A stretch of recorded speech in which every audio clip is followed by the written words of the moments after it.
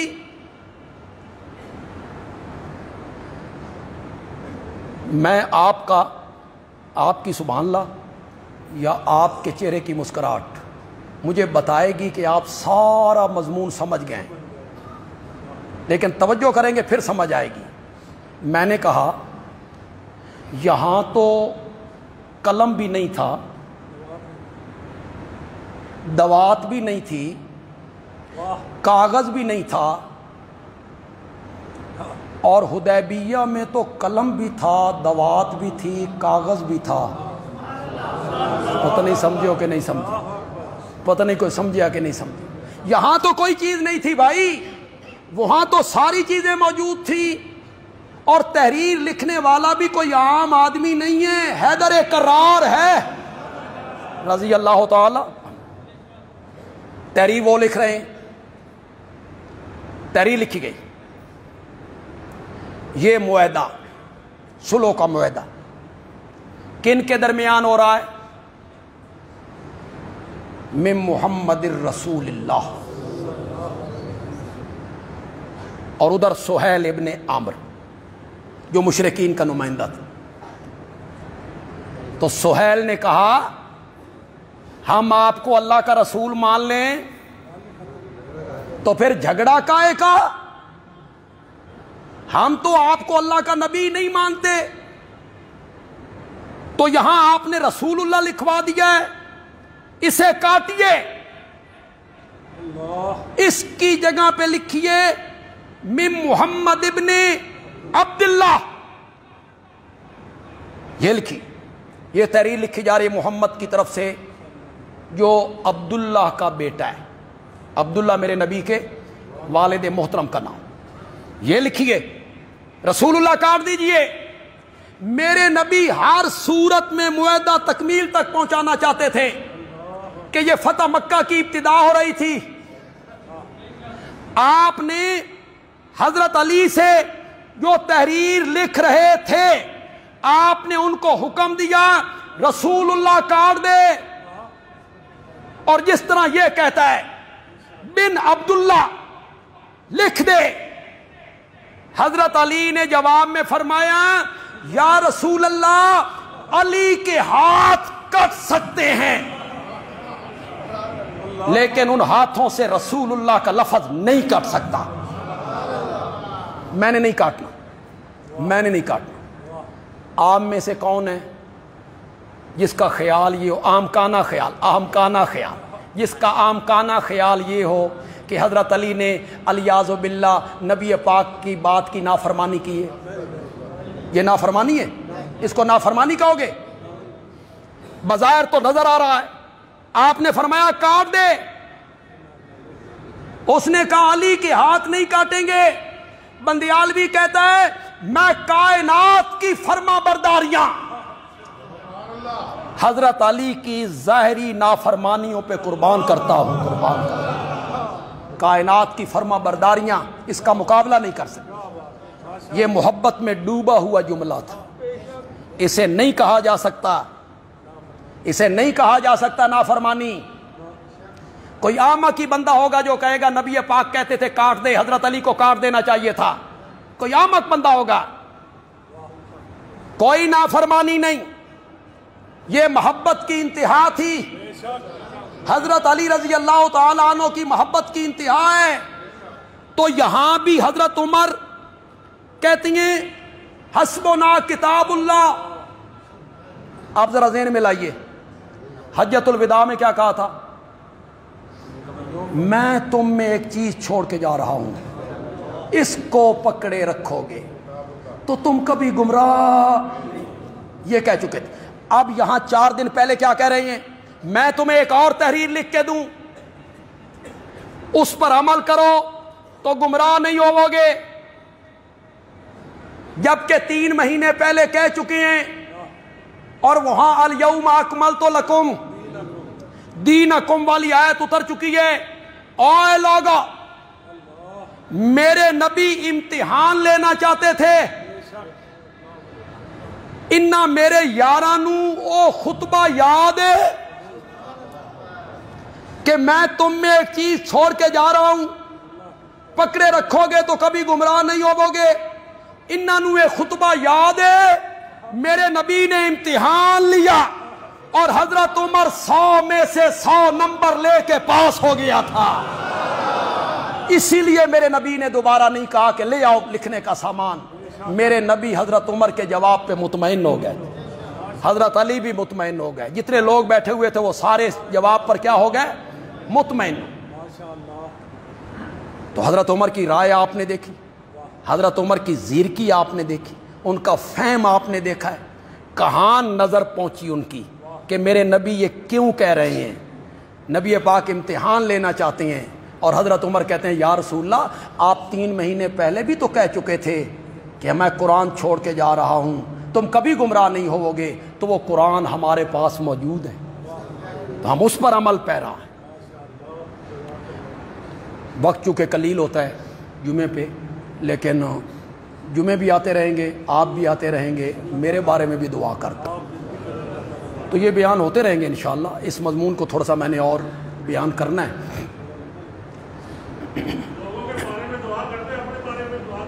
وہ تسی کیتی کرو، وہ میں نہ بھی کہوں تو لوگ بہت دعائیں کرتے ہیں میرے لیے، لوگ بہت دعائیں کرتے ہیں میرے لیے، بس دعا کر دیا کرو۔ بس ایک اشارہ کرنا چاہتا ہوں، نوجوان آئے ہیں، بچے ہیں، اللہ کرے یہ سمجھ جائیں۔ اسی حجۃ الوداع سے واپسی پر ایک تالاب کے کنارے، جسے خم غدیر کہتے ہیں، میرے نبی نے خطبہ دیا، من کنت مولا ہو فہذا علی مولا۔ ہمارے احباب کہتے ہیں یہ خلافت علی کا اعلان تھا، بلکہ وہ یہ کہتے ہیں کہ سارے صحابہ نے اس وقت حضرت علی کی بیعت کی تھی، ان کے یہ نبی پاک کا وصی ہے اور نبی پاک کے بعد خلیفہ حضرت علی ہوگا، یہ بیعت کی خم غدیر میں۔ اور اس حدیث کو بہت بیان کیا جاتا ہے، زبان زد عام ہو گئی ہے، من کنت مولا فعلی، من کنت مولا، جس کا میں مولا اس کا۔ حالانکہ مولا کا معنی خلافت ہے ہی نہیں، کسی جگہ پہ بھی مولا کا یہ معنی نہیں لکھا ہو، مولا بمعنی خلیفہ، مولا بمعنی امام، کوئی نہیں۔ میں جو اشارہ کروں گا تو ذرا اشارہ میرا کتنے لوگ سمجھیں گے، ذہین لوگ بھی بیٹھے ہیں یہاں، پڑھے لکھے لوگ ہیں۔ بندیالوی کہتا ہے تم کہتے ہو کہ حضرت علی کی خلافت کا اعلان حجۃ الوداع سے واپسی پر خم غدیر کے موقع پر ہو چکا تھا، آج اپنے انتقال سے پہلے میرے نبی پھر ان کی خلافت لکھوانا چاہتے ہیں، معلوم ہوندہ خم غدیر علی گلتے توہانوی اعتبار کوئی نہیں۔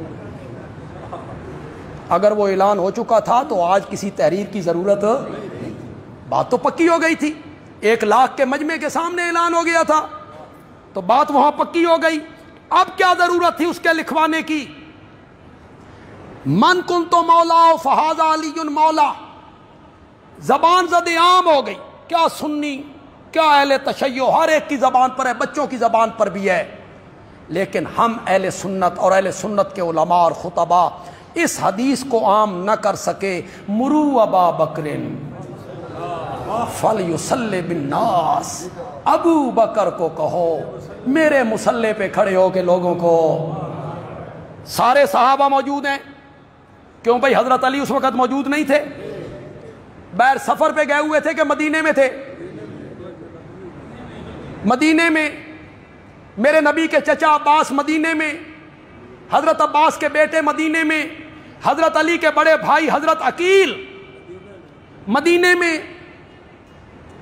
حضرت حسن حضرت حسین میرے نبی کے پیارے نواسے مدینے میں، برادری کے لوگ مدینے میں، نواسے مدینے میں، چچا زاد بھائی مدینے میں، داماد مدینے میں، چچا مدینے میں، اور میرا نبی کہتا ہے میرے گھر کے لوگ پیچھے ہوں گے، ابو بکر آگے ہوگا، مرو ابا بکرن فلیصلی بالناس، میرے گھر کے لوگ پیچھے ہوں گے، ابو بکر ہو۔ ہمارے تلگنگ کے ایک عالم مولانا محمد عبداللہ صاحب ہمارے پاس پڑھتے رہے، ہمارے مدرسے میں پڑھتے رہے، ان کا بیٹا بھی ہمارے مدرسے میں پڑھتا رہا، وہ خود بھی پڑھتے رہے، ان کے بیٹے نے بھی دورہ حدیث ہمارے پاس کیا، مولانا عبداللہ صاحب بھی ہمارے پاس پڑھتے رہے۔ گزشتہ دنوں ان کا انتقال ہوا۔ بڑے مخلص عالم تھے، بڑے مخلص عالم تھے، اور تلگنگ کے علاقے میں وہ ہمارے نمائندہ تھے، اشاعت و توحید کا بڑا کام کیا انہوں نے، ان کی مغفرت کی سب لوگ دعا کریں گے جی، اللہ ان کی مغفرت فرمائے، اللہ ان کے درجات بلند فرمائے۔ ہمارے مسجد کے سامنے جو دکانیں ہیں ان میں بڑا پرانا ہمارا ایک ساتھی رمضان سیکلوں والا جانی کے نام سے، جانا کے نام سے معروف تھا، گزشتہ دنوں اس کا بھی انتقال، تو ہمارا نمازی تھا وہ، تو اس کے لیے بھی سب احباب نماز کے بعد دعا کہ، بلکہ میں تو ہر جمعے پہ عام کرتا ہوں سب فوت شدہ لوگوں کے لیے، جتنے مومن مسلمان مرد و عورت جتنے لوگ بھی اللہ کے پاس پہنچ گئے ہیں سب کے لیے دعا کیا کرو، اللہ سب کی مغفرت فرمائے۔ ویسے تو ہم ہر نماز میں مغفرت کرتے ہیں لیکن ہماری توجہ نہیں جاتی، ربنا اغفر لی ولوالدی وللمؤمنین یوم، یہ دعا تو ہم اپنے ماں باپ کے لیے بھی اور تمام مومنوں کے بارے میں بھی یہ دعا ہم ہر نماز میں کرتے ہیں، تو ان فوت شدہ لوگوں کے بارے میں ہر وقت ہر نماز کے بعد ان کو اپنی دعاؤں میں یاد رکھنا چاہیے۔